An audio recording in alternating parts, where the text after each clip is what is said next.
Hello, folks. This is Tammy Gomez here. Just letting you know that you have arrived at the February 2023 episode of Recordando, and the theme for this month is remembering things that recur, or how is it that history repeats itself. I have a story to back that up, that choice up, but I'm really curious to see how anybody cared to create new work or bring work tonight that responds to that theme. And the themes are just like a suggestion, a light nudge for folks to maybe create a new work or pull out something from the archives that they feel might even remotely relate. And you don't have to explain or justify that to any of us. If you feel it makes sense to read, then you read it. That's how it floats in my boat anyway. Tammy Melody Gomez here. I've been hosting this series monthly since November 2020, when I was just about fed up with being alone as a poet and wanted to share and see faces, even if it was just a square on a screen. And it's not a just at all, because it's been very fulfilling, and there's great community that's evolved from this series. Welcome to all. Feel free to drop your location in the chat so we know where we're hailing from. This is a mighty and far-flung group of writers, poets, and folks who love poetry and writing and literary work. Tonight's featured poet will be on a little bit later, because we want to warm up the room and allow other folks to arrive who might be coming in particularly to hear you, Teresa. So hold tight, unless you need to go early. So feel free to mention if you need to, scoot on to the rest of your Saturday night.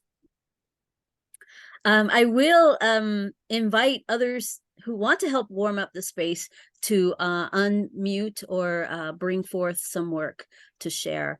I might read from a journal, a piece or two at some point, but yes. Sierra, I think it was a poem by you. I don't know, on Instagram, was that the original poem? Do you only post your original work on Instagram, Sierra?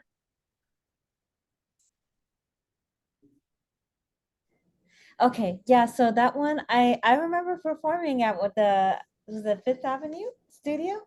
Yeah, so I had edited. So most of that, yeah, that's all work that I did, but it just was in revision for a while. So yes. I really liked it. I read it again this afternoon. I happened to be skimming on Instagram today, so maybe you'll share that. Maybe. Yeah, thank you. I appreciate it.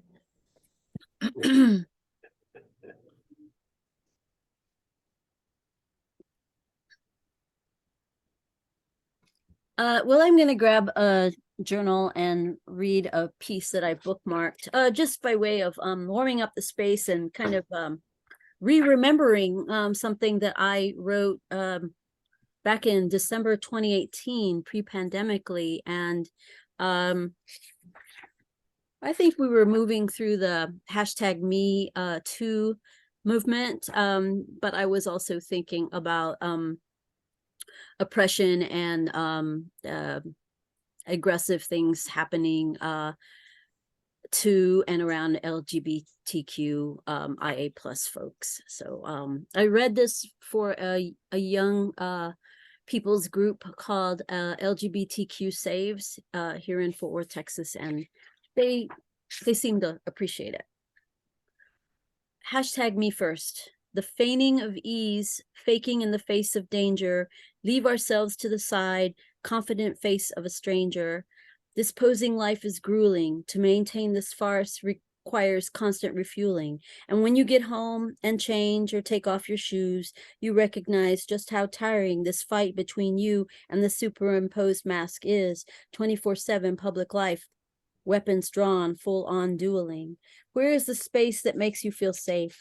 When the questions stop chest thumping you to embarrassment, when you can finally evade harassment. It is a powerful thing to sit among comrades and allies and to let your guard down, to gradually feel your natural flow within your veins. Stop always double checking before you speak and bring your true and genuine self to the forefront. unashamed, relaxed. When I watched the podcast vlog the other night, I was struck by the courage it takes for LGBTQ folks to accept and confess that they all demand perfectionism of themselves, perhaps in hopes that they might be criticized less harshly if they maintain uber effectiveness, fuck up never, and allow not even the slightest mistakes to taint their record. As if to accept this, I've already committed the worst societal sin, showing up as myself. Hashtag me first.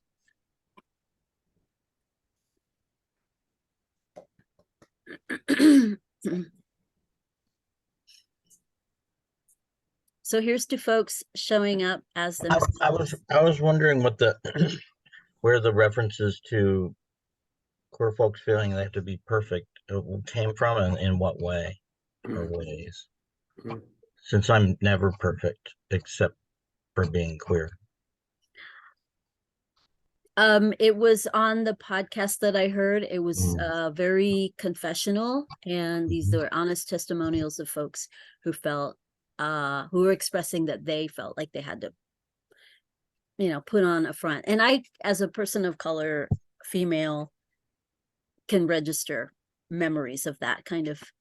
Yeah, I just wondered what kind of fronts they were talking about. Yeah, I'll have to look up that podcast for you if you're curious. You've just never put on a front in front of me. Tammy Gomez. Okay. Yeah. I mean, I've been self-curing and self-healing for a long time. So when we met, Richard, I was well on my way into me firstness. Realdom. But thanks for asking. Who would like to go next? Another theme, another vibe, another mood, another piece. Since I'm yucky and I might fall asleep partially through, maybe I could read something, but it would also play off what you first did, unless someone else wants to jump in. Oh, sure. And I'm sorry you're sleepy.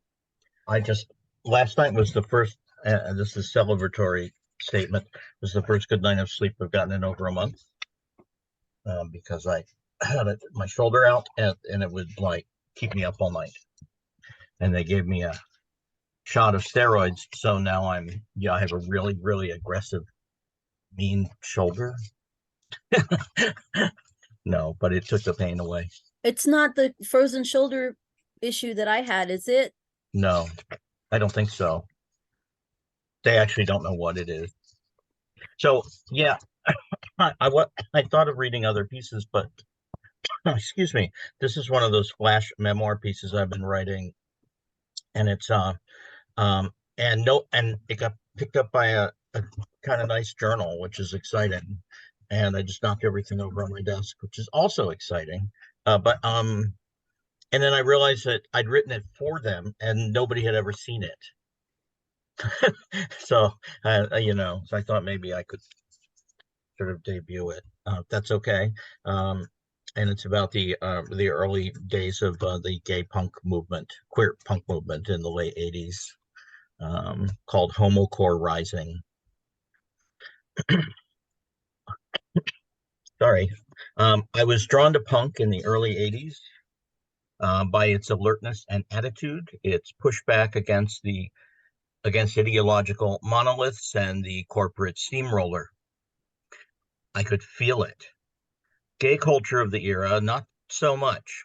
When I moved from Michigan to San Francisco, I was excited to find my place in the latter, but despite its flamboyance and rule-breaking lifestyle, there really wasn't a place for a grungy anti-capitalist in what seemed like an almost desperate conformity to limited social roles. Then in 1988, San Francisco-based Homocore magazine reared its mohawked head as the gay punk scene began to bloom there and in Chicago, Toronto, Minneapolis, and everywhere. Along with countless marginalized queers around the world, I was beyond thrilled. It was a reason to dance, and that's exactly what we did. I started contributing to Homocore and helping with their music shows, which were the slamming heart of the movement. These weren't your standard show up and flail hardcore events by any means. They were all ages, all genders, all persuasions. Yes, even straight friendly, filled with performance, information booths, drag wardrobes, makeup tables. I'd bring 50 colors of my nail polish, and all sorts of tomfoolery and love. And all kinds of music. Yeah, punk, which meant whatever we fucking wanted to play, music of freedom, anger, and smashing taboos. The shows featured acts like the Popstitutes, the Blow Dryers, Comrades in Arms, Sabo, Extol, Gwenfish, and Bucket, culminating in the harder sounds of MDC, Blue Vulva Underground, Kamala and the Carnivores, and on 3 occasions, Fugazi. They felt like celebration. I emceed several of them, including the Fugazi Triptych, which attracted a broader music audience with whom we were overjoyed to share our ardent new homo culture. I'll use them to give you a closer peek as well. The first one was at the Women's Building in 1989, and beyond Fugazi, the divertissement included Swollen Boss Toad, Daisy Anarchy, a gaggle of rad poets, and Boxcar Darla, all for a crowd of about 600. It started with an unannounced piece by the High Risk Group, a postmodern dance theater troupe that I also worked with. We performed these edgy vignettes all through the audience. In one, I was required to eat raw meat until I choked to death. When I jumped on stage to officially kick off the show, I still had chunks of tenderloin stuck to my shirt. Oh my God. The kids those days. It'll pass, Teresa. The 1990 show took place in a large hall with bleachers at the old San Francisco Russian Center, packed with about 1,500 people. The place was ancient and so Russian that despite the Soviet Union dissolving pretty much that very minute, the stage was adorned with a U.S. flag and a pre-Soviet Russian flag on either side. This show is the most extravagant of them all. Fugazi headlined with Beat Happening, but only after about 3 hours of bands, performance art, films, puppets, ranting, how-to demonstrations, and general chaos. One skit that seared itself into my memory was a dance piece by the Popstitutes, in which a 7-foot-tall queer boy dressed as the Statue of Liberty bullwhipped a short, stout drag Uncle Sam all over the stage to electronic music. As Fugazi was finally about to go on, I stepped out to introduce them with a rant I'd written a couple years before for Big Black, basically questioning every motive they might have for being there. It was, by the way, that's a pretty fun piece too, and it's like 3 minutes of what the fuck are you doing here? What did you come here for? Blah blah blah. Blah. It was so dumb punk. Some guy in the bleachers didn't like being questioned, so we ripped a fire extinguisher off the wall and sprayed it at the stage, filling the poorly ventilated and overcrowded auditorium with tiny particles that absorbed oxygen.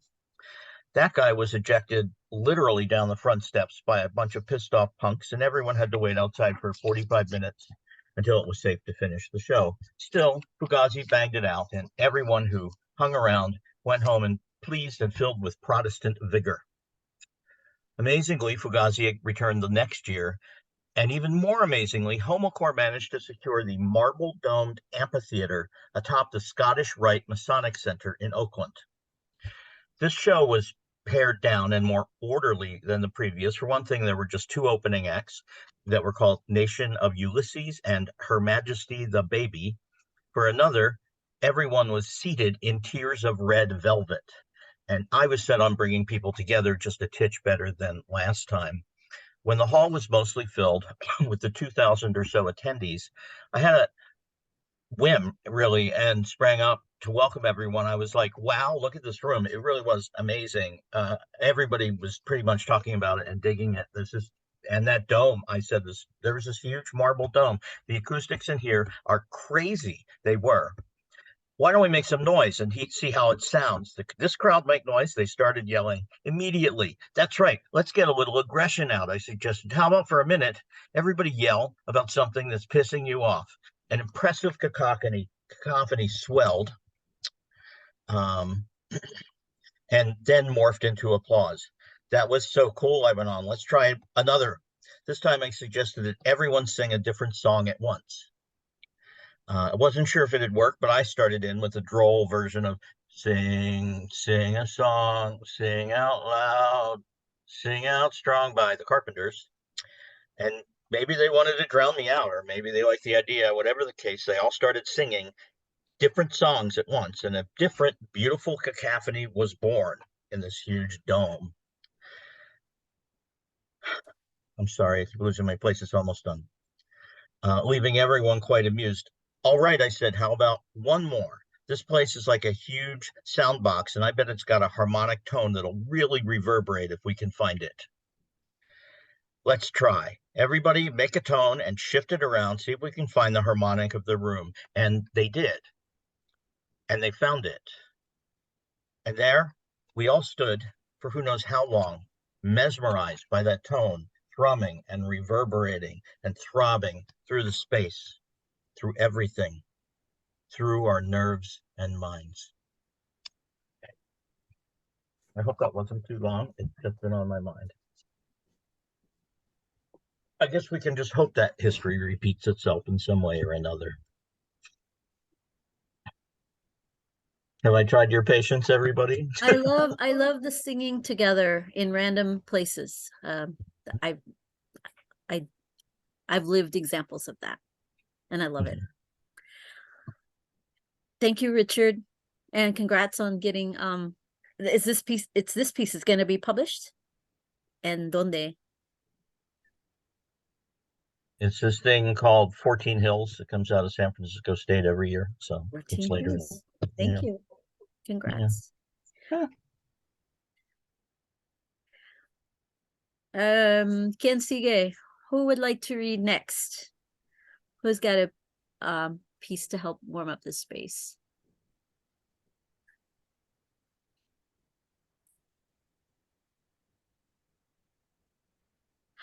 Kate. Kate, Kate Walzer, would you like to read something now? Sure. Yeah, Sorry, I had to switch from my headphones. Oh, that's cool. Yeah, go for it. Hi. Welcome. Thank you. Okay. I'll read a poem that Teresa knows from where we both lived in our old neighborhood. Okay. This is called Hall of Ocean Life, American Museum of Natural History, March 2020. On my knees with the rest of New York, I sink and stare at spots, ridges, blurs of blue belly above, suspended against the dappled glass skyscape. It's less of an escape and more of a surrender, a pilgrimage to the blue whale after his body refused to answer the phone, leave the bed, empty the piss bottles, or even to clean the clotting smiles drying along his limbs. Behind me, the conservationist hooks her. This same shark is tagged and tracked on a loop while I lie there. Both my brother and my mother text about who's the victim, typing the same words from different rooms. The metal again hugs her closer to the hull as the suffocating shark is tagged.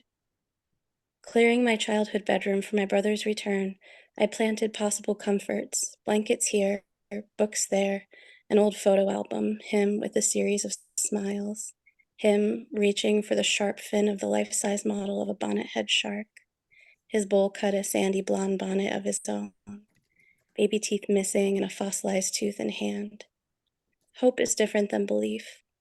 Closed eyes, a lit candle, music, so many lyrics on drowning, on death, on losing grip, on cold, cold, cold. I listen, focusing my eyes on the seal-shaped space between the ice and the idea of an ocean, between the glass and my face. Outside the open diorama, I keep my distance for once. From between the whale's teeth, arms reach out. Tomorrow, my brother will discover ways to let me know he is not okay. I will listen to my mother as she attempts to dam the flood of her reality long enough to start the car. Deep breaths. The Lumi becomes only the idea of a whale. On the phone, I will ask my brother if he has his shoes, his medicine, if he made it downstairs. I will hear him release a decade of what I can never name, as the tide of his mind reaches the shores of his throat. Before my mother drives my brother to the hospital, and after the unraveling of every injustice and struggle he can catalog, my brother will text me images of fault lines along his body. He will share the photo album I gave him, his tattooed thumb holding back pages of a little boy beaming beneath a shark. He will say, I just opened it randomly. He will tell me, I relaxed and felt a little bit of warmth again. Behind me, the scientist tags the shark. Scarves of lovers beside me glide tentacled across the exhibit floor. I close my eyes and rewind the sound of my brother's steps toward the unexpected. One foot, then the other, as he describes how a man can walk upright through the startling heart of a blue whale. Thanks.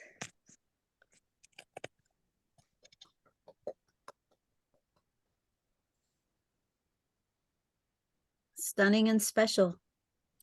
Thank you, Kate. Because of your last name, I want to share something real quick.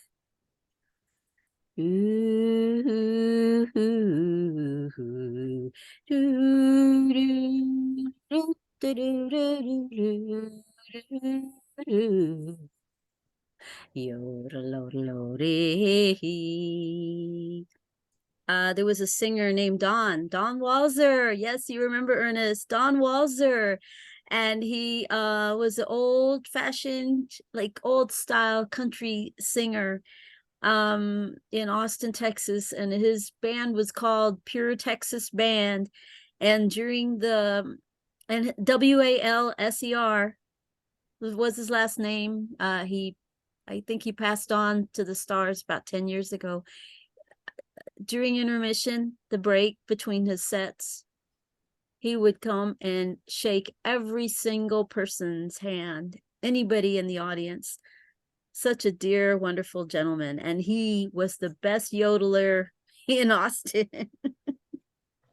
Don Walzer, D-O-N Walzer. Yeah, and you That's might so be able to fun. find some video online of his work on YouTube. Thank you. And then that song, it kind of has a melancholy heft to it for me. So I was feeling that song while I was hearing you read that piece, which thank you. That I could say more, but I don't want to talk too much. That's beautiful piece. Thank you. Oh, and where are you hailing from? Who brought you in? You brought yourself in, I know, but Yeah, Teresa and I met when she was still in New York, and so I'm still here. oh, got it. Well, welcome. Thanks for being here. You're in the city? Yeah.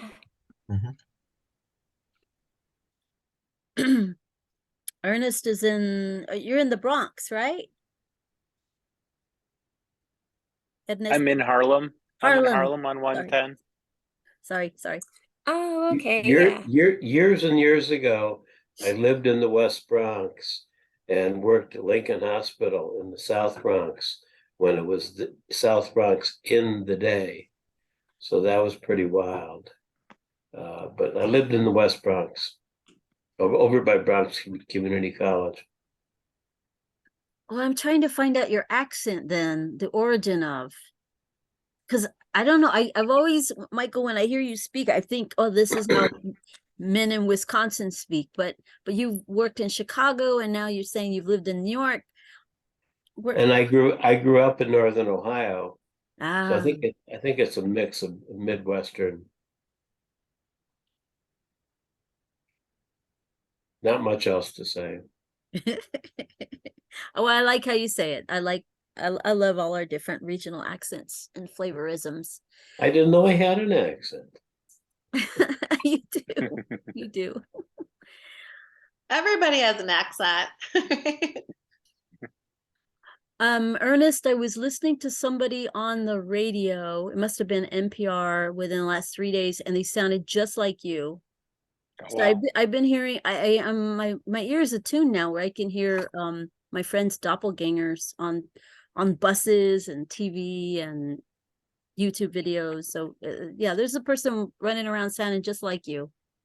I'd be interested to hear it. Yeah, I hope they're not running cons around the city. Oh, speaking You of, want me to? I've got another bear poem. You want oh, keep congrats. keep it on the ocean theme here? Yes, yes, yes. Let me just say, for those who don't know, or very few of the folks here would know, you just qualified to become a actual in the in the Blue Waters Coney Island Bear Club member. Did I say that right, or did I botch Yeah, it? polar bear. Polar Bear Club, yay! And tell us how what you have to do to become such. Oh, I can, Oh, go ahead, Michael. Yeah, no, Michael. no, I can imagine. But go Yeah, ahead. 12 swims with the polar bears. The season started for the Cubs. It started the second week in November, and I'd only missed a couple of weekends. So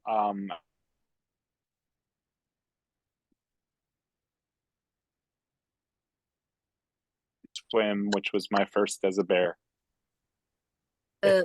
Somebody swallowed your voice for a second because the middle of your sentence didn't come through. I don't think. I don't know. I don't know which is the middle, but I did get voted in as a bear on Sunday. So yeah, That's amazing. and this is what. So I've been writing about the experience, and I'll read this one if that's cool.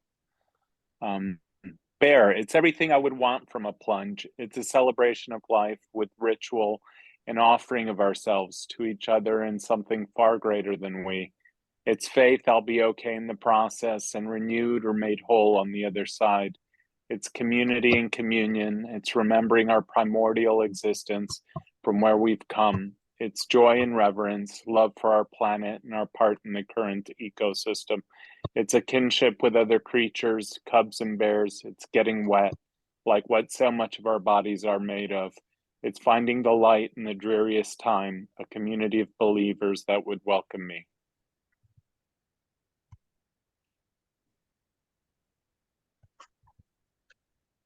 Thanks. Thank you. It was good.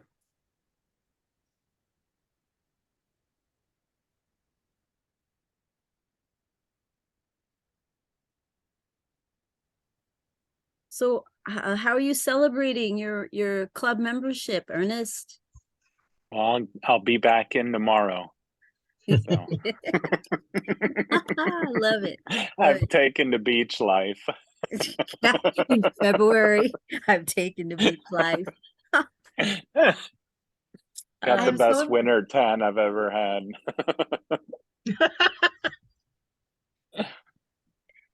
I'm so impressed you swim. I did just the jump once, and I felt like my whole body was like, I'm gonna shut down now. I don't. It's so amazing to me. It's so relaxing afterward, though. I think I really enjoyed that. Like after getting out and warming up. And I've had like a different attitude about the winter now and the cold.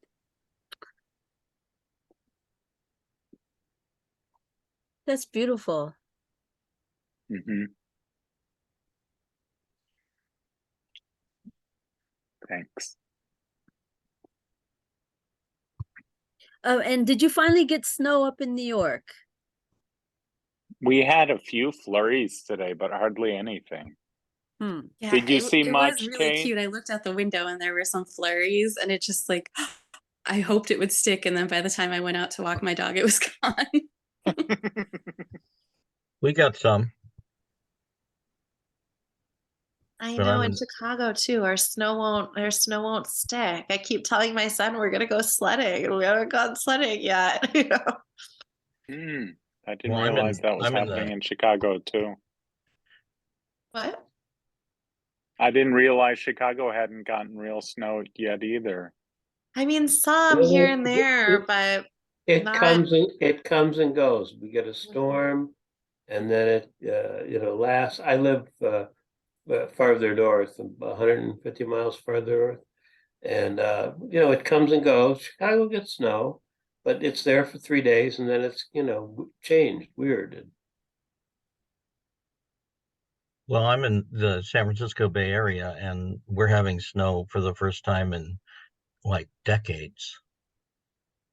That's unbelievable. And yeah, I've seen photos of Southern California as well. There's some around here too, although Oakland didn't get any that stick. There's nothing on the ground here, but you can see it in the distance in some of the hills. Mhm. Was it 2 feet of snow in San Bernardino? I mean, that's like unbelievable. What? Well, San Bernardino is nestled, Up against that's like mountains. up against the San Bernardino Mountains, yeah, but yeah, so even so. Well, I would love for Teresa, if you're ready, to talk a little bit about well, you could start, if you want to talk about your call for submissions for the next issue of About Place Journal, if you'd like to read first. Just take some time, and I'll try to pronounce your name properly. I did write a phonetic spelling. Teresa Zaglowitz is here, representing herself as a poet, awarded and recognized poet and educator. And we met through an organization of which Michael is executive director, and that's Black Earth Institute. Some of you folks might have heard me talk about Black Earth Institute in the past. And Teresa is now in the current cohort for that organization, and as such has a one of the cohort members' duties is to guest edit an issue of the journal, which is an online journal, About Place Journal. So Teresa, you want to take it away? You need a sip of water first? Are you good to go? I'm good. Although I will say, I'm so sorry, you all. I have a cough, sore throat situation because everything is just the germiest this year. So I apologize if I have a little less voice, and if I have to take any quick cough breaks during the reading. But Tammy, this is so lovely. What a lovely space. Thank you for holding this and creating this and inviting me. It's really wonderful to be here. And yeah, I'm just thrilled. So yeah, like Tammy mentioned, Tammy and I know each other through Black Earth. Thank you, Michael. And so I'm, if you know me or my work at all, I'm pretty river obsessed. I'm fairly into rivers. And so I'll read some rivery poems. But I'm co-guest editing.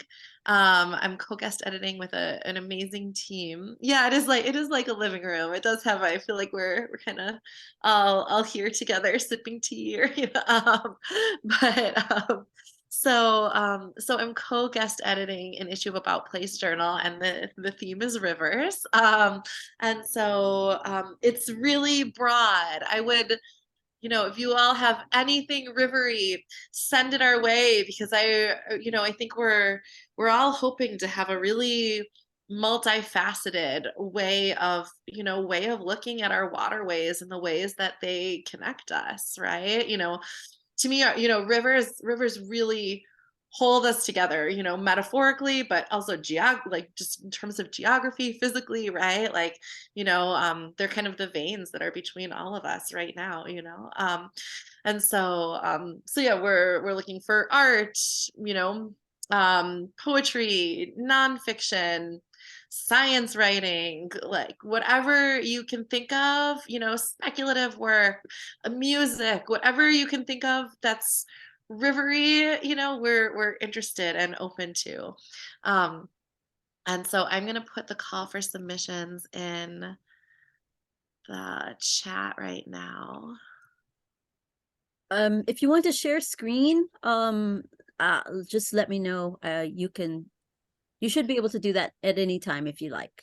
Okay, thank you. I don't think I need to. I think that, I've got it. I just dropped the link in the chat, so okay, cool. you can see you know, anybody who's interested can go look there. And it closes April 15th. So if you have something rivery in progress, or, you know, are thinking about it, you have a little bit of time yet. But would absolutely love to see work from you all. And, you know, please share the call.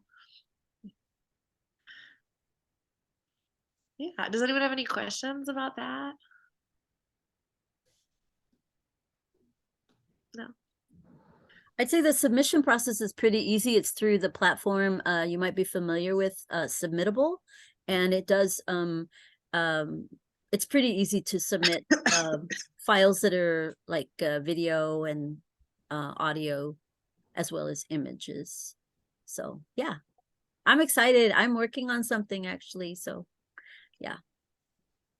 And it feeds me to be working on it, so Rivers feed us.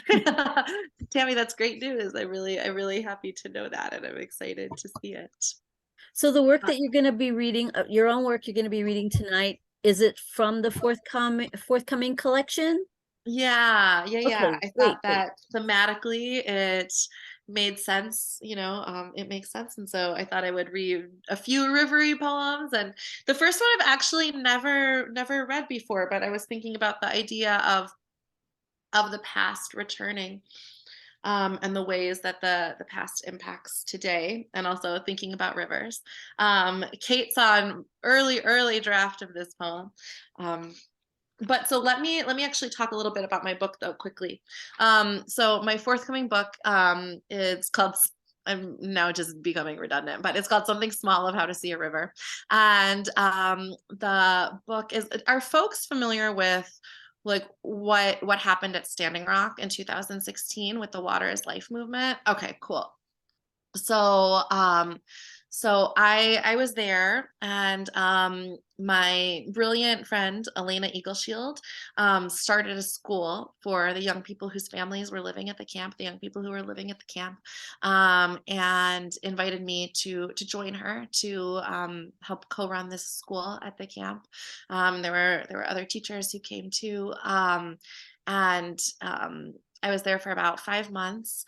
And it was just such an astounding place, you know. It was in so many ways the most beautiful place I'd ever been, you know, with everybody's job was to take care of each other, you know. Like for us to be able to live out there and, you know, the Dakota winter, you know, it was a lot, like nothing was as important as community, you know. And also obviously there was a lot of violence. And also, you know, the pipeline went through, you know, and so I think that a lot of this book is for me trying to try to understand those things, to try to figure out how to think about it all, I guess. But sorry. All right. Let me open with a little poem about the river. And so actually let me tell you something about the river. So the river is called, in English, people call it the Cannonball River. There's these giant rock formations. The rocks though have mostly been moved other places, but there are only a few places in the world that you can find these. There are these like big giant spherical rocks that were all up and down the bank of the river. And so those are here in this poem. The story starts like this, with scraps of shell, and the river just beginning to chisel her bed across the not yet prairie, to score through prehistoric fangs of cats, sea glass smooth ribs of swept away mammals. No nation dams her yet, floods the homes along her banks, corners her in puny lakes. No, now she sows and sows, the once hinged hull of a mussel, a limpet emptied of its triangular heart.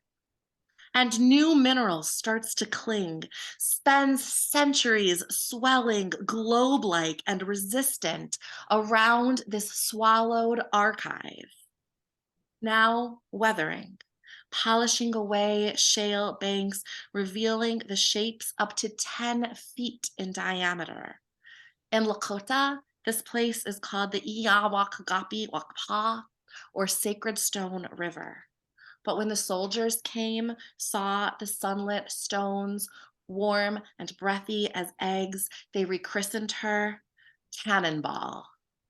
Because when destiny means only more and more, when all your tools are weapons, even a river starts to look like a war.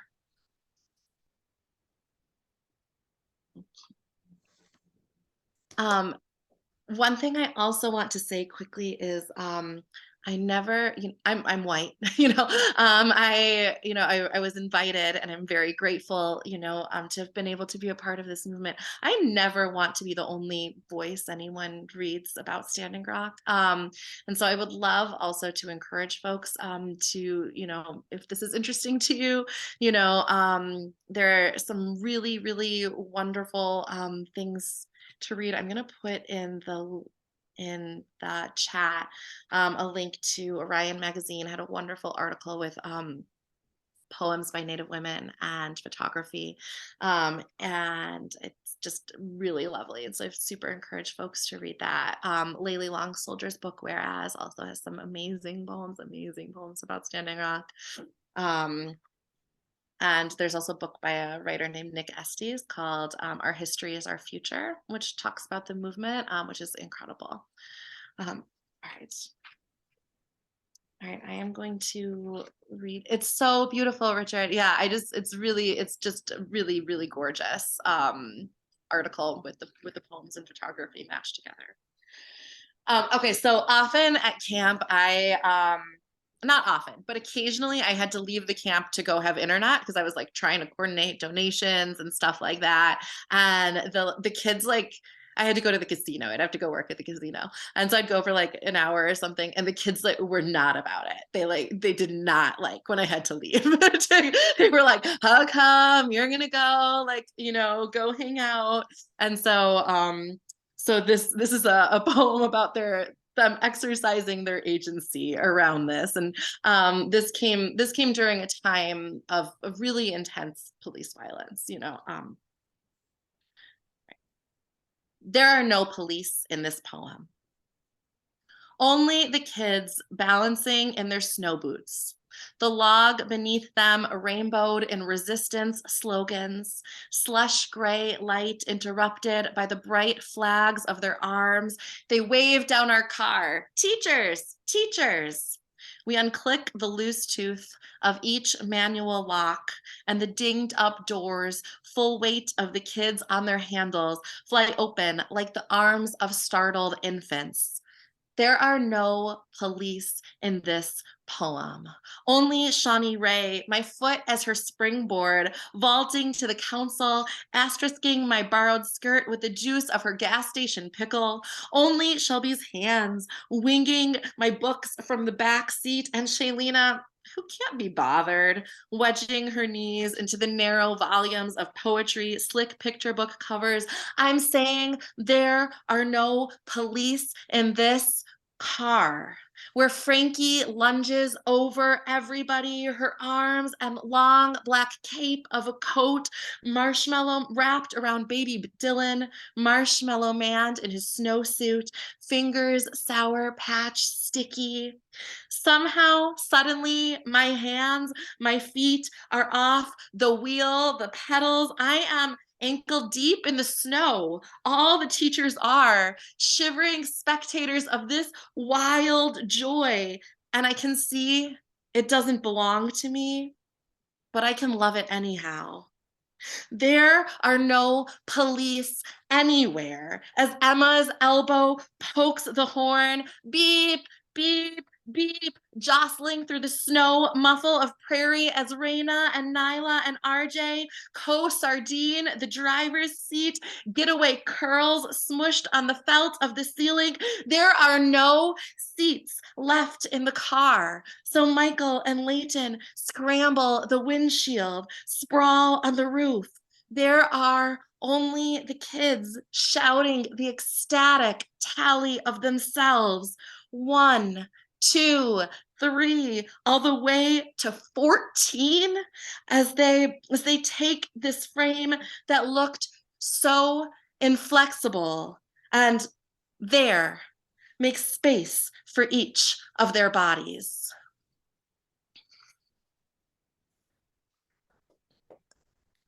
Yes, taking up space. Oh, what energy. Oh my gosh, such great energy in that piece. I want to be in there. Starting there, in. there was a lot of energy in that car. Tammy, do I have time for a little bit of a long poem, or should I do a short one? Oh my gosh, what is the consensus, y'all? Can Teresa read a few more, please?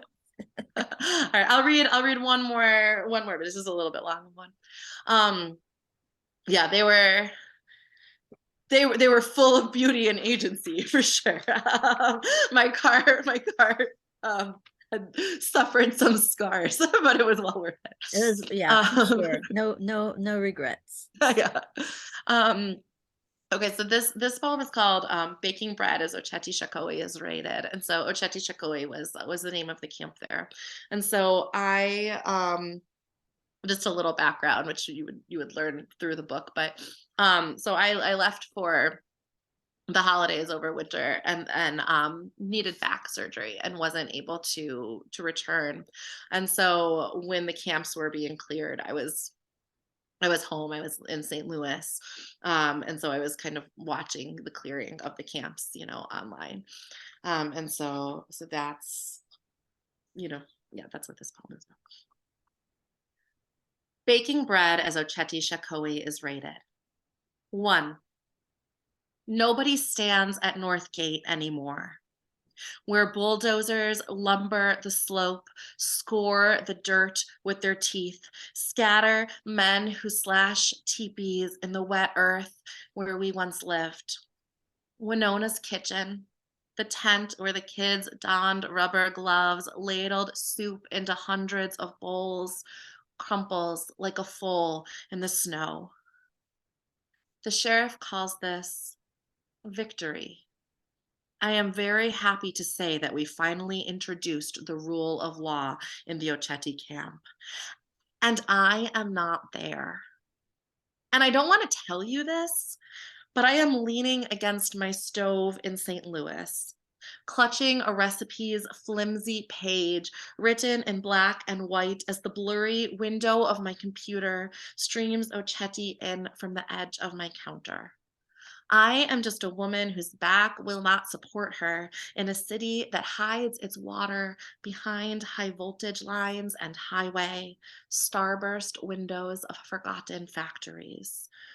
The bulldozers power toward the cannonball, river I slept beside, churn the earth and the roots of each plant as central heat pumps like an old heart through my house. 2. I used to trust in the words that were placed on my tongue. I called this river Missouri, but learned no language for the dams redirecting the water, holding back the stories of the silt and the clay. I never learned of the shipwrecks rotting beneath the water or the children who were taken from its side. I never learned why I was taught to sing, "This land is my land." 3. The county commissioner says he's proud the camp was cleared without any major injuries. And I remove a glass measuring cup from my shelf. Travis's plywood home, where he practiced the songs he would sing with the kids, the home he built with his hands, spray painted, "We are unarmed," erupts into flames. I unfold the origami of the flowers' silent mouth. The bulldozers turn and shred hay bales that kept our teepees warm in the wind, yank the foundation from Tonia's wigwam, where Shailena and Shawnee last hugged me goodbye. The bag coughs flour like dandelion seed, and I cannot come clean of it, coating my fingers white, wedged white between the threads of my sweater, burrowed white in the split wood of my counter. On the screen, assault rifles push the last few people to the river. 4. Some days I lean against my counter, feel the grinding in my spine, and I am ashamed to say that some small piece of me wishes I could close my laptop and simply follow the directions that have been written so clearly before me. Let my world be the chipped white of the cabinets, the shift of the pots and pans above my head. Forget I ever lived beside a river. But when I turn my kitchen tap, the Missouri streams out. When the edges of the cannonball overflow, touch the places along the riverbank where we sought sticks for drums and studied the plants and sat in circles and sang, the water runs here. Every day I brush my teeth with Ochetti. Every day I wash my clothes with Ochetti. Every day it is Ochetti that fills my glass. 5. On the feed, the soldiers are chasing Eric, who made tea for our coughs, dipping into jars of marshmallow root and ginger and osha. Once he measured herbs with the kids as I measure my water to the line, stir until strands of gluten begin to form. The camera bucks and I see only a river of sky, and Eric is screaming. 6. The governor says he is glad. The efforts have gone so smoothly. And one by one, each feed blinks out. 7. What we built is now just mud and sleet, ash and firewood, broken by bulldozer chains. Still, I see the sacred fire in the summer. Frankie braiding my hair in the food line, Wolf and Junior grass dancing in the firelight. I don't know when the pipeline will run beneath the river, when the water will brush its strange plastic tubes before it reaches our lips. I don't know if this bread will ever rise or when or where the first oil will leak, but I am learning something small of how to see a river, to see the drowning beneath the water and see also the kids on the bank, covered in temporary tattoos, hair spiked from days of swimming, praying for the construction workers. Help them understand their kids drink water too, as the tobacco sprinkles from their fingers is taken in the breath of the current. Thank you.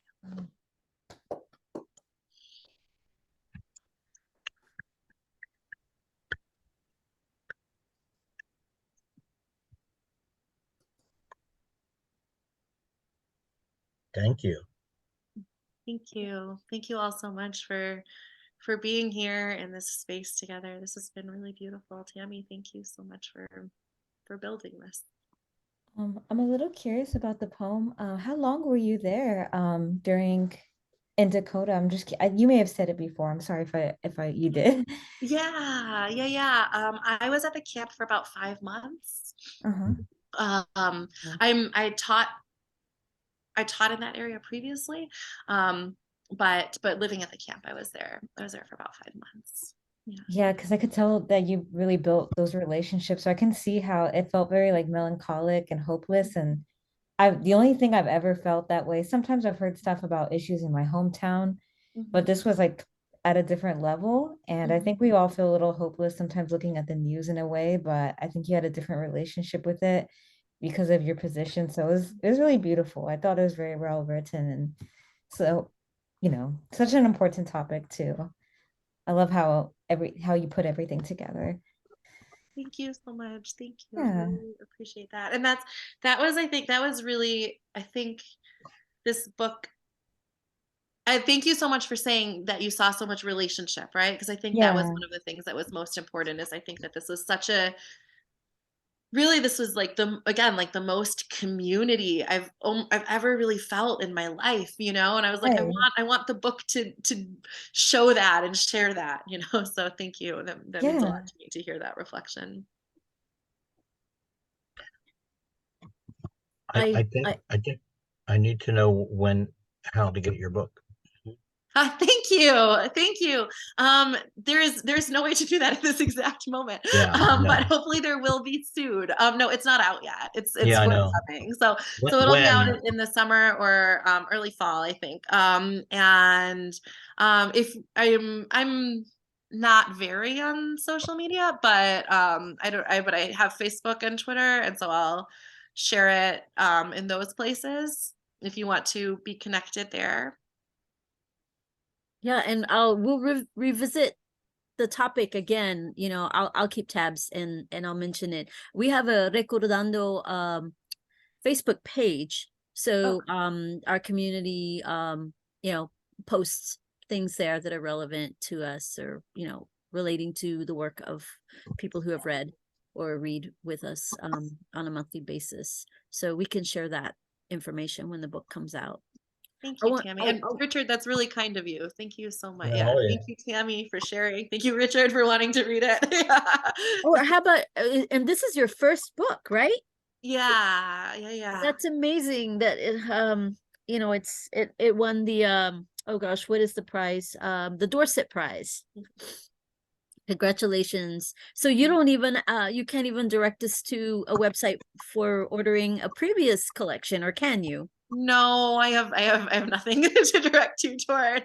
I mean, I can, you know, it'll be out through Tupelo, you know, so you know, it'll be on the Tupelo website, but no, I have nothing orderable at this moment. But hopefully the pre-orders will open up for the book in the next month or two. So I will definitely keep folks updated about that. Oh, thank you, Kate. Yeah, I do have a website if you would like to read any other of my poems. Thanks, Kate. Yeah. Well, put up the link, please. Okay, it's just my name, so I can just type that right in here.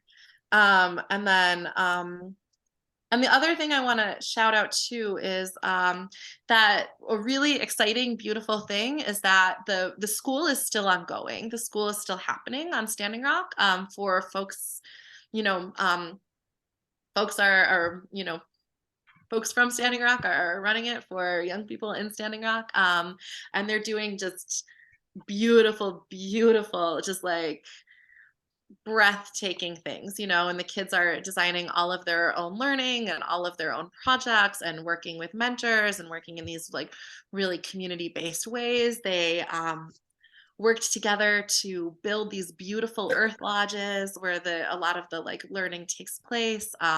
It's gorgeous. I'm still involved, but like, you know, from a like writing grants and stuff from a distance, you know. I mean, I go out there, but I get to, you know, I get to go hang out. But they're doing such beautiful stuff. And so if it's okay, I would like to also put, there is a website for the school, although the Facebook page probably is What town is the school in, if it is in a town? Yeah, it's in a place called officially McLaughlin, South Dakota. Oh, yeah. I'm But looking at the Google map right now, so that's why I asked. yeah, we use the English version of the Lakota name for the town, which is Bear Soldier. So Bear Soldier Standing Rock is where it's at. But if you were trying to put it in Google Maps, the answer is McLaughlin, South Dakota. I'm just looking at the reservation, on the map. Are you in St. Louis now? No, I'm not. I'm extremely nomadic. But Okay. I live in Chicago now. So I have a small child who moved around a lot during the last couple of years. And when he learned the word nomad, he was like 2.5 and he went, "Oh, that's us, mommy." But so there are a number of places mentioned throughout my book, but I'm in Chicago now for the time being. I think about how you carried us with you in that poem from where you were in Standing Rock to being, I mean, I felt like I was in the kitchen with you and, you know, leaning against the counter and, you know, working on a recipe, about to cook something, but also, you know, your heart still back with the people that you'd maybe you feel like you left them behind, but then they're with you, and through the TV feed you see people you came to care about being mistreated and mishandled, and how heartbreaking that must be. I mean, I really love that you take the time, and not even vaguely, but like very concretely, to take us with you on that journey, because I think it's an important one to share in, because I too saw Casey Camp Hornick being, you know, just kind of encroached upon very aggressively by the law enforcement people. And I'd met her in Oklahoma several years before, and I know of her work in the environmental justice movement. So when you see somebody, you know, being mistreated like that, it's, I mean, it just draws you in to the scenario, to the cause, to the injustice, and the need for more attention to be paid there. And I think about how important it is for us to travel and visit and go places, and to really share, you know, space and touch skin with people. So then, even if just for a few minutes, because then there's a resonance that lasts forever when the next time you see them is on TV or the internet. And I want for more of us to be able to do that, because we're good at noting, observing and noting what happens to us in our own skin, our bodies, and in our hearts. And then if we write and read and share it publicly, then more people get to know. People who love us will care first, because, oh, Teresa's crying as she reads that poem, or Teresa's really moved and feeling emotional, so this must be important to her, so maybe it will be important to me.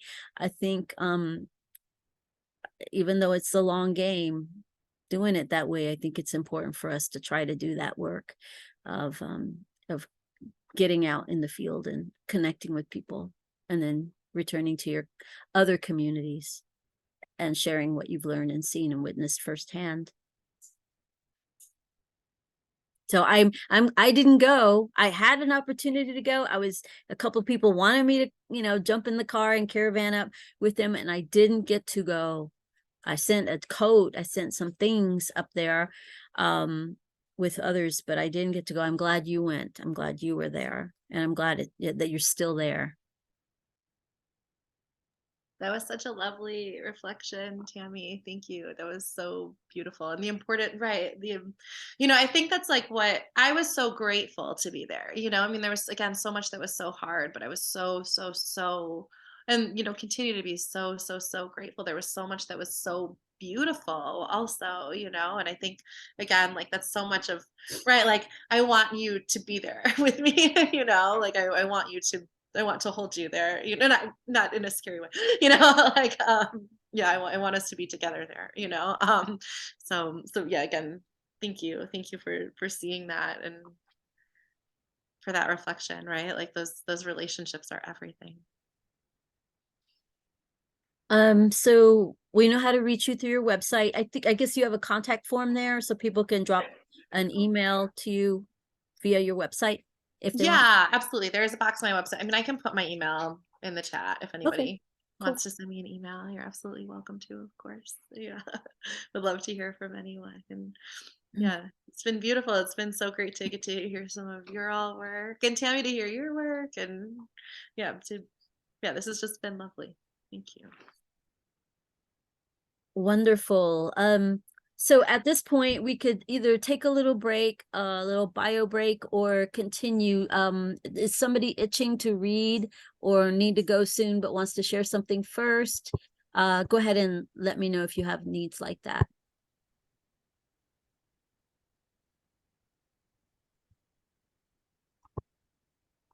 Oh, Sierra, yeah, I would love to hear you read if you're up for it. Go ahead. This is Sierra Garcia, who lives not too far from me here in Texas. We are in the DFW area. I got disconnected a moment ago, so hopefully that doesn't happen, just as a disclaimer. So this last poem that Tammy had mentioned, I had performed it in person, but I added some revisions. This is about essentially about people pleasing. I'm sure a lot of people can relate to this. I feel like a woman and also a woman of color, this has really been something that has come up over and over in my life, whether it's with interpersonal relationships or at society at large. So I just kind of wanted to speak to that. How to be a pleaser. Keep each thought and feeling at bay, quietly preserved beneath the surface, enclosed by feigned banter and perfected smiles. Speak carefully. Be sure your voice remains dulcet and resonant. Be both agreeable and unbothered. Soften your countenance. Find your place and acquaint yourself to the silence. But remember, once you speak, you're beholden to each and every word you muster. So, speak carefully, dutifully, considerately, to everyone before you. Speak so well that you believe in your own bullshit. Watch it as it manifests pitifully. Speak so well that you'll forget what you have always believed. This is all that they care to see.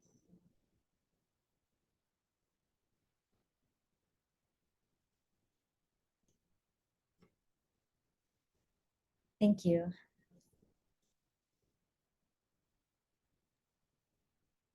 Thanks for reading it out loud. I mean, I read it earlier, and it's again, you're walking us. I mean, here's another example of a writer walking us through an experience, and I feel like I'm walking with you, seeing myself having been that way also at times in the past. Yeah, definitely. Trying to heal from that habit. Yeah. Thanks for dropping your comments in the chat, everybody. Those are really helpful, and it's a form of encouragement and affirmation. Do you have another one, Sierra? Sure. I wrote another one that had to just kind of deal with heartbreak. I got out of a pretty long-term relationship and kind of wrote about that. It's called Peer Inundation. This doesn't quite deal with the rivers directly, but I do use water as an imagery. So I thought about that when you had mentioned that earlier, but I was like, I don't know if this is relevant to bring up, but let me just throw it out there. It's called Peer Inundation. The torrent will keep its course, while I descend deeper, still carried by the current. I feel my body weaken. Desperately, I continue my pursuit of you. In full supplication, I'll do anything to keep myself adrift, holding each one of my shallow breaths until you see me, hear me, please. The floodplains are still too ensconced. The waters of the horizon have not yet receded. I hope at the very least it will distill what is left of me. The torrent will keep its course. As I remain praying, somehow the current brings me back to you. Mm. Mm.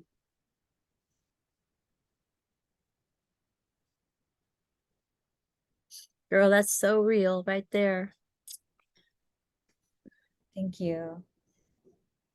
Yeah, I was think a lot, just kind of speaking to feeling, wanting to feel seen and hurting and trying to fight for something you can't control and just trying to accept it. But yeah, just that phase of heartbreak is never fun.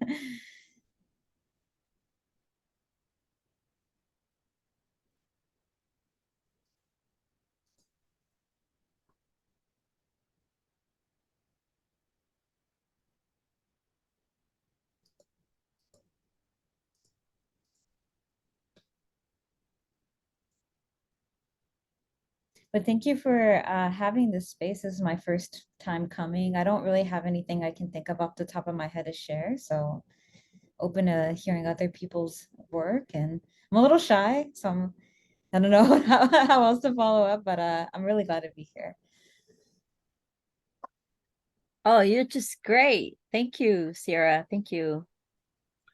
Sarah, you hadn't been here before? Yeah, my first time to this space. How funny. I don't know why. Yeah, I thought you had. But I'm kind of old.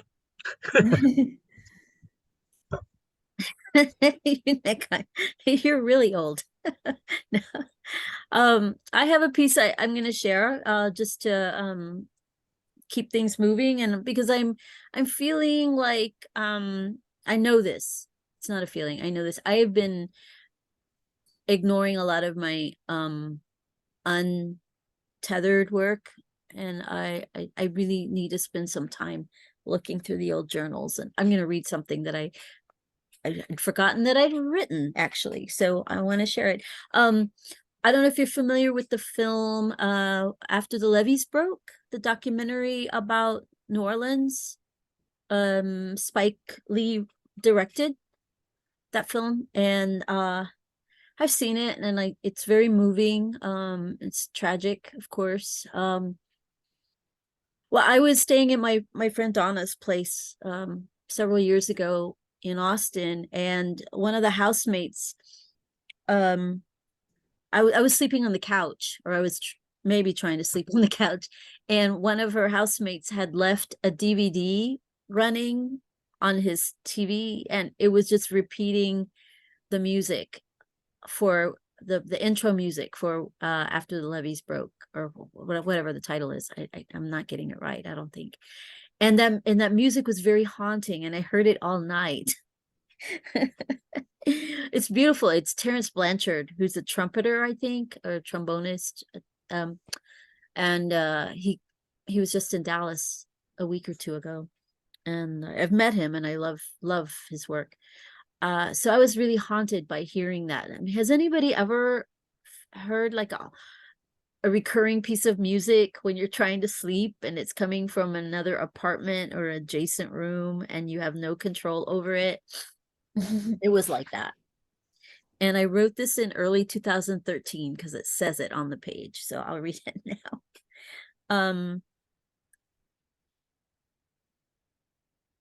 At Donna's. So it was playing the prelude music of Spike Lee's After the Levee Breaks. Witness this, the music carved upon my chest, a sad soliloquy, you ask. Nay, not a pawn, a soldier's knife, a drop of mystery in a tea of ocean spray, yea and yes again. I am drawn to the memory of a boy composer resting his largest sheets of music paper upon the classical piano, a taciturn overseer poised to curse and admonish his utter instincts. I slept on a couch, oh man, the sweat of leather, on a still humid night in sweet September. A soothing song. Wait, no, it was hypnotic, melancholic. It played through the night, it played through my dreams, piercing my mind in a penetrating gasp of insolent beauty, humming my ears until I lifted my eyelids. Awake. Hark, what is this? It's those kinds of things, like mutterings, you know. I want to revisit them, and maybe grab something of it or from it. It takes you to different parts of your life too, and I think there's a lot of value in that. Like, I was looking through a lot of old, like when I started writing a whole bunch of memoir stuff that last summer, I found myself referring to lots of old journals, like from the 1980s, and some of it was hard to go back to, but I also was like, oh, I was a good writer then, but very different than I am now, in some ways, and then in some ways very much the same. Anyway, all I'm saying is it's sort of like, it made time feel more continuous. I think our lives it's so easy to sort of feel disconnected from our past, and so the fact that we are all recorders of things in some way or another is incredibly, that's one of the values it has to us personally, and it helps you shape sort of how you see, if you understand suddenly how you used to see, and like a performance still is valuable. I just did a performance in Dallas and then in Fort Worth, and the same piece about 5 times over the last 3 months. And it's a very brief piece. It's like 5 minutes long.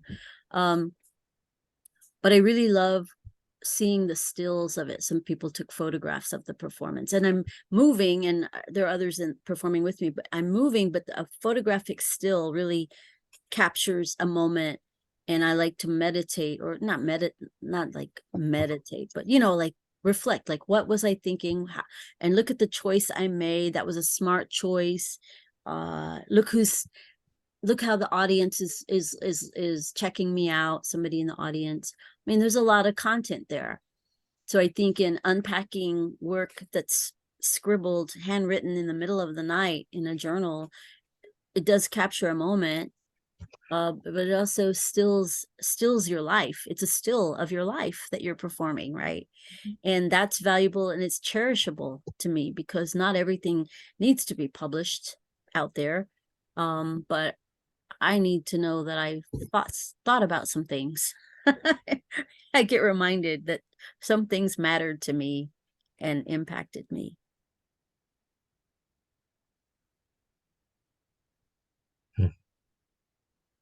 Thank you for letting me revel in that, or indulge. Jeffrey, do you have anything for us tonight, or Maureen? Oh, sorry, I interrupted you, Richard. I was just going to remark that your theme was interesting about the past repeating itself, or that sort of thing, only because I'm not sure I see time exactly in that way. I think it's all sort of, but the sort of, you're speaking to your theme, whether you intend to or not, how we connect with the past. And what that even means. Well, this is how it occurred to me as a theme. I'll explain it. There's a photograph behind me right there, and I'll talk about the person in that photograph. So it's Black History Month, but I this year have been feeling a little bit of oppositional energy about Black History Month, so much so that I feel like I want to invite an African American to feature next month. It's like, I'm not gonna just like do my duty and as a host bring in, but you have to celebrate it this month. Like I have to get it in real quick. And I have a really funny writer friend in Dallas who wrote, I have 5 more days to be ultra super blackety black before I go back to being like super regular black person. She's been very busy because the invites come in like they do for me during Hispanic Heritage Month. Like, we need a Mexican poet this month. Can you read? Or for Cinco de Mayo. So anyway, I thought, well, I just felt this oppositional thing about like, this is a month, we have to have a black writer, and I'm like, that feels so, like fulfilling an obligation. So I came up with this theme because I was thinking about the fact that I went to see the movie Till last year, about it focuses a lot on Emmett Till's mother in a beautiful Oscar worthy performance. And I remember, it's a difficult movie to see, and by the end of that evening, the evening I saw the film, I was thinking, at least nothing like that could happen again, even though people are being murdered by police, we know that. But it's like, this is not going to happen again. And then the very next day on BBC News, I hear about this kid, Cassius, and I can't remember his last name, but I printed out a image of him from the internet. 15-year-old Australian schoolboy.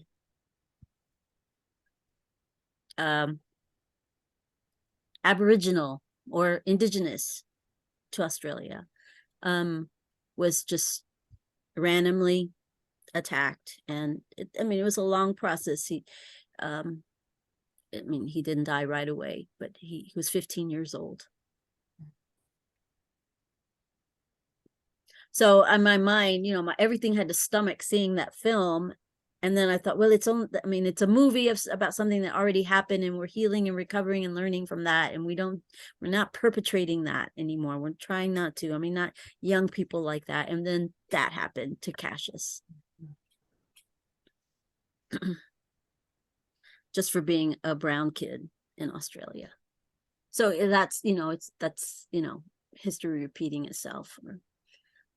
And I have had that photo there for months now. It's just, I feel like he's my kid. Like before I go to sleep, before the lights go out, I look at that photo and it's like, he's my son. He was my son. He is my son. And I wish his spirit well. So I made a connection with him. It's a different kind of poetry for sure, but it's a way to do it. It's interesting when you say, well, you had just commented, having seen the movie and reacting by saying we're healing from this, and we've learned from that and all that sort of thing. And I couldn't help but think, who,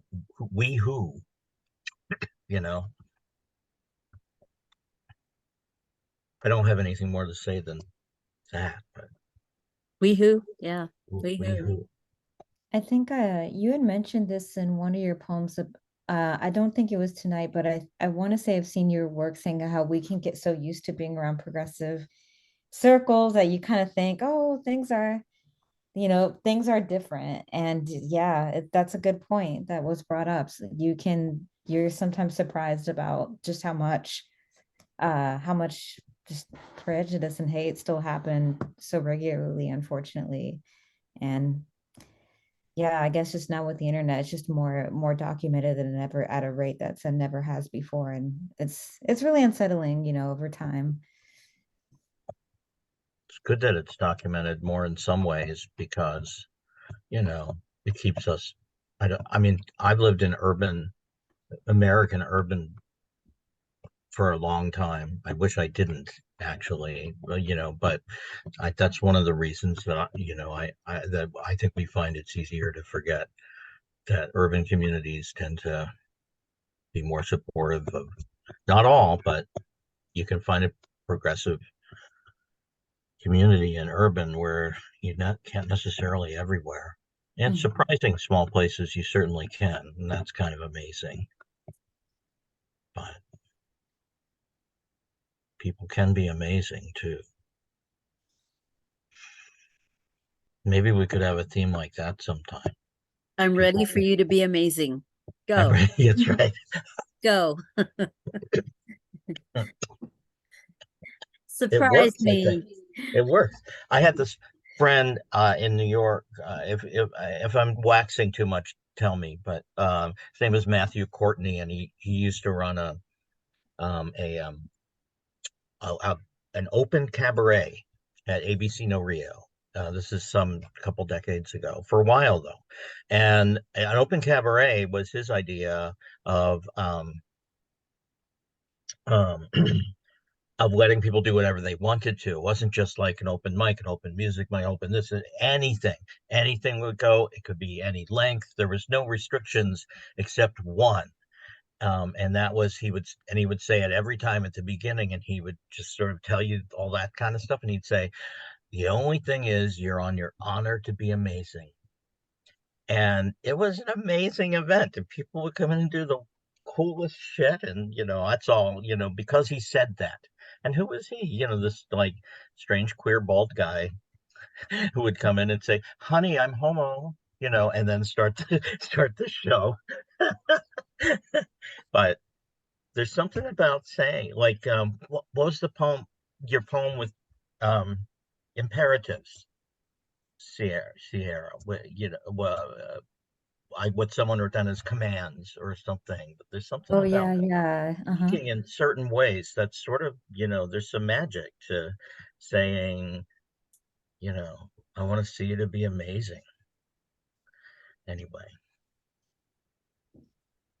yeah, just thinking. That's why I love the Recordandos. Yeah, there's a lot of permission here. I don't want to be too prescriptive.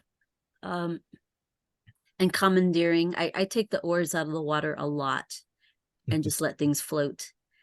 And then you guys, I've seen y'all just take the boat over some edges, and I love it. I just love it.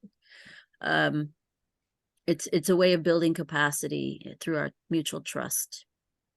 Thank you. Does anybody care to read a piece who hasn't spoken yet? Or Teresa, you want to take us out with one more if you like? You have not read too much, by the way. You have not. Okay. Okay. I know you said 10 minutes. So maybe I'll read. Sorry, I don't have I had my pile, so give me one second. But and thanks for bringing Kate in tonight.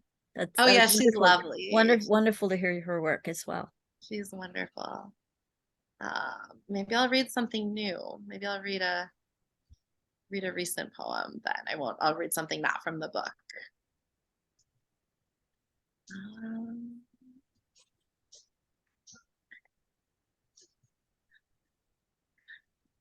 All right, this is recent and unfortunately always timely poem. Or sorry, this one's kind of dark. Maybe I'll read. Sorry, I'm being very indecisive. Maybe I'll read something to end us on a little nicer. Can I have like one more minute to find it? Is that okay? Yeah, sure. Okay.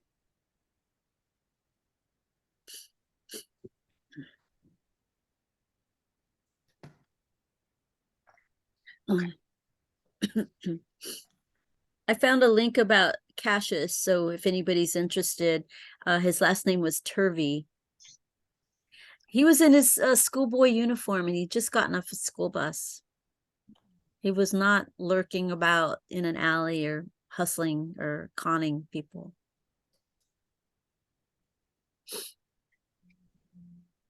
Yeah, Teresa, go for it. And wherever you want to take us, I'm ready.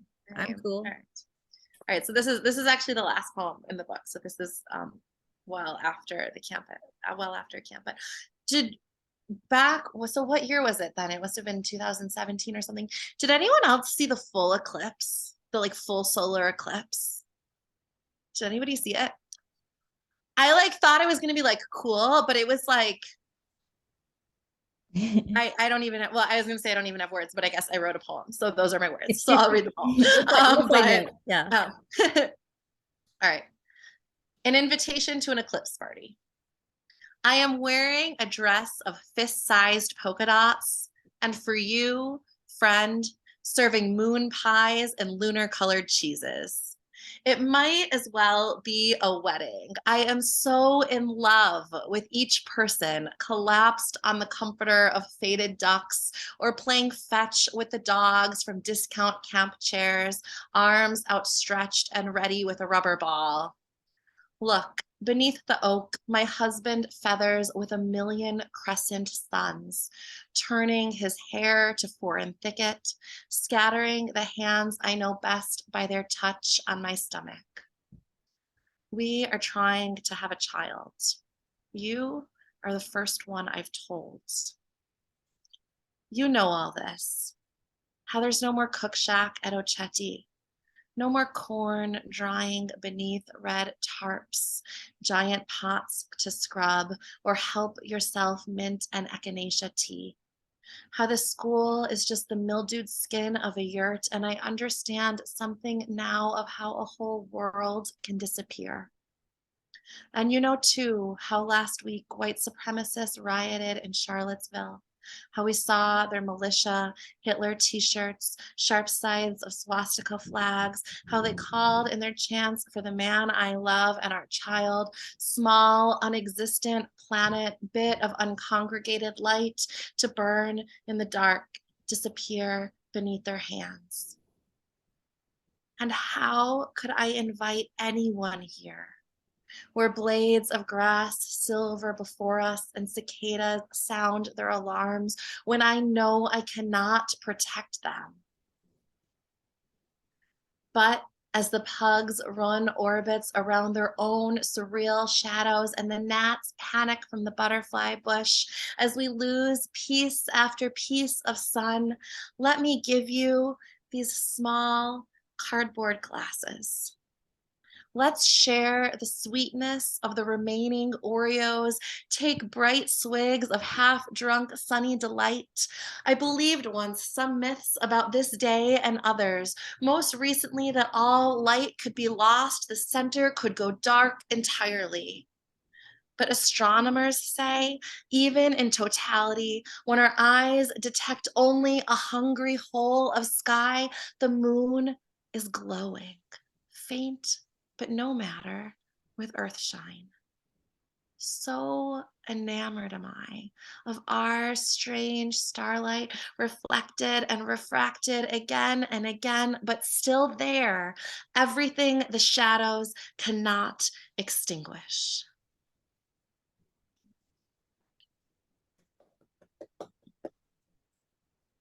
Thank you. Thank you for being here in this celebration and thinking and grieving and togetherness. Thank you. It's really meant a lot. Thank you for the not giving up. Thank you for not giving up. You too. Yeah. This is not giving up, right? This is being here is not giving up, right? That's what this is, I think. Mm-hmm.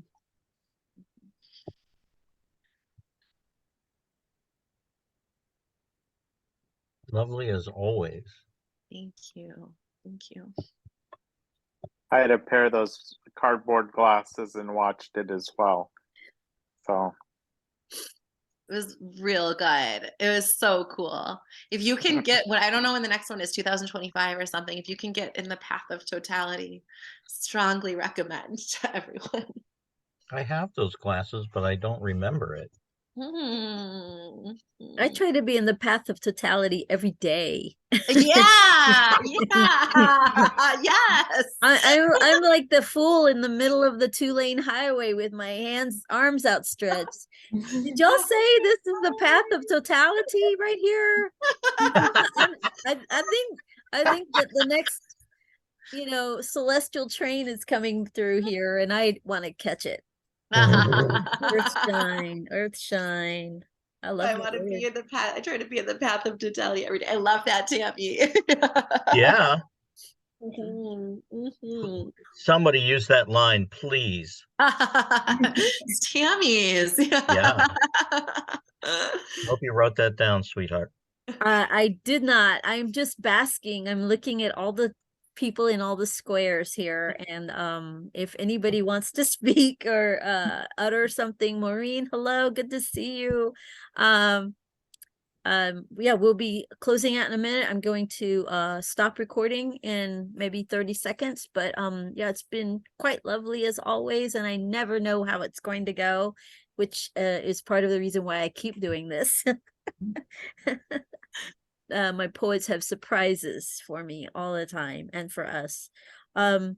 As always, the recording gets uploaded to my YouTube channel in a period of time. It won't be immediate, but feel free to nudge me if I don't get to it soon. But every episode up until I think December's are on the YouTube channel. I can send the chat to folks if they want it, and feel free to join the Dando Poets Facebook group if you want to keep up with our meandering pathways and happenings. Yeah, I'm full of joy and I feel really relaxed and happy. This was like the only reading I go to every month. If I'm not sure I call it a reading, I would call it a space, but yeah, it is a reading, but it's a space. I just wanted to say that I don't have very many words. I'm a visual artist, and I've been surrounded by old sketchbooks and paintings all day. And sitting here and drawing and having all your words wash over me was so great. Thank you. Thank you, everybody. So have you been doing like response drawings, Maureen? Responding? Oh, okay, okay. That'll come later. I've definitely got a river one, and I've definitely had a couple of yeah. Sorry, I don't have many words, but protesting the cruelty in the world. Thank you for sharing, and I'm always glad for your presence when you do join us. Thank you. This was really restorative. Yeah, thank you. Yeah, this is so lovely to be in this space with you all. Jeffrey, do you have anything to offer? A little insight or a word or two? One word.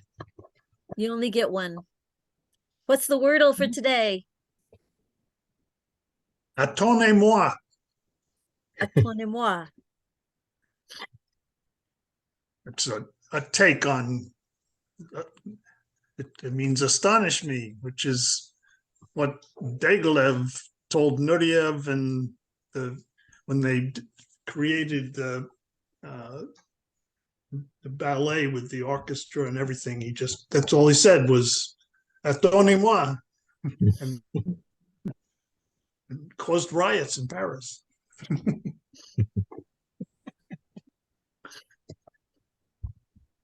Perfect. Okay. Hey, love you. Thank you so much for tonight. And Teresa, you were wonderful. And hope you'll come back and visit us again.